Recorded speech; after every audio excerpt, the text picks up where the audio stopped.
കഴിഞ്ഞ ദിവസം ഇലക്ഷന് എക്സിറ്റ് പോളുകൾ പുറത്തുവന്നു. യുഡിഎഫ് അധികാരത്തിലേക്ക് തിരിച്ചുവരും എന്ന് ഭൂരിഭാഗം എക്സിറ്റ് പോളുകൾ പ്രവചിച്ചതോടെ വെള്ളാപ്പള്ളിയും രംഗത്തുവന്നു. യുഡിഎഫ് അധികാരത്തിൽ വന്നാലും മുസ്ലിം ലീഗും മന്ത്രിസഭയിൽ ഉണ്ടാകുമല്ലോ, അത് വെള്ളാപ്പള്ളിക്ക് സഹിക്കില്ല. എന്നാൽ വെള്ളാപ്പള്ളിയുടെയും ഫാൻസ് അസോസിയേഷന്റെയും എതിർപ്പ് മുസ്ലിം ലീഗിനോടാണ് എന്ന് കരുതുന്ന നിഷ്കളങ്കർ ഇപ്പോഴുമുണ്ട്. ബിജെപി ജയിച്ചാലും വേണ്ടിയില്ല കോൺഗ്രസും മുസ്ലിം ലീഗും പരാജയപ്പെടണമെന്ന് ആഗ്രഹിക്കാൻ മാത്രം നിഷ്കളങ്കരാണ് ഇവർ. ആ നിഷ്കളങ്കത മാറ്റിയെടുക്കാൻ കഴിയില്ല. ഉറങ്ങുന്നവരുടെ തലയിൽ വെള്ളമൊഴിച്ചെങ്കിലും ഉണർത്താമുറക്കം നടിക്കുന്നവരെ വാട്ടർ ടാങ്കിൽ മുക്കിയെടുത്താലും കണ്ണു തുറക്കില്ല. വെള്ളാപ്പള്ളിയേക്കാൾ മുസ്ലിം സമുദായത്തിന് അപകടം വി.ഡി. സതീശനാണ് എന്ന് പറയുന്നവരെ ഉണ്ട്. സത്യത്തിൽ വെള്ളാപ്പള്ളിയുടെയും സപ്പോർട്ടേഴ്സിന്റെയും പ്രശ്നം മുസ്ലിം ലീഗല്ല, മുസ്ലിംകൾ തന്നെയാണ്. പച്ചയായ മുസ്ലിം വിരോധം തന്നെയാണ് ഇവരുടെ ഉള്ളിൽ കിടന്നു തിളയ്ക്കുന്നത്. അത് തിരിയാത്തവർക്കുവേണ്ടിയാണ് ഇനി പറയുന്നത്. കുഞ്ഞാലിക്കുട്ടിയുടെയും ലീഗിന്റെയും കാര്യം വിടുക. കോൺഗ്രസിൽ നിന്ന് ഒരു മുസ്ലിം മുഖ്യമന്ത്രി എന്ന വിദൂര സാധ്യതയെങ്കിലുമുണ്ടായാൽ വെള്ളാപ്പള്ളിയുടെയും ഫാൻസിന്റെയും പ്രതികരണം എന്തായിരിക്കും? ഈ നാട് മുഴുവൻ ഓടി നടന്ന് വിഷം വമിപ്പിക്കുമവർ.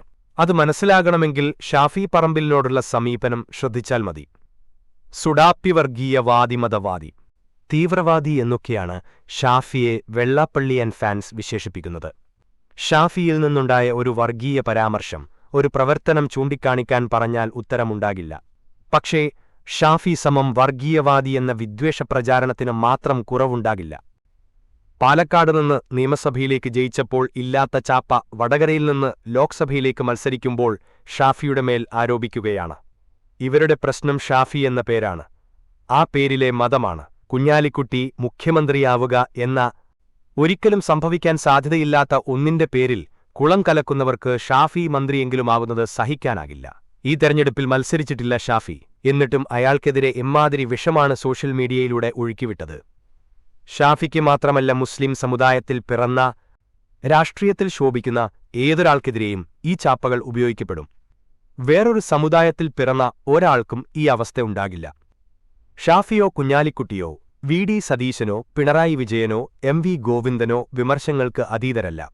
അവർ രാഷ്ട്രീയ നേതാക്കളാണ്, ഓഡിറ്റ് ചെയ്യപ്പെടണം. അവർക്കെതിരായ രാഷ്ട്രീയമായ വിമർശങ്ങൾ ഉന്നയിക്കപ്പെടണം. പക്ഷേ വെള്ളാപ്പള്ളിയും അദ്ദേഹത്തിന്റെ സിൽബന്ദികളും ഉന്നയിക്കുന്നത് വിമർശമല്ല, ഒന്നാന്തരം വർഗീയ വിദ്വേഷ പ്രചാരണമാണ്. യുഡിഎഫിന് അധികാരം കിട്ടിയാൽ ലീഗ് ഭരിക്കുമെന്നും മാറാട് ആവർത്തിക്കുമെന്നും വെള്ളാപ്പള്ളി പറയുമ്പോൾ മനസ്സിലിരിപ്പെന്താണ് എന്ന് മനസ്സിലാക്കാൻ വലിയ പാടൊന്നുമില്ല.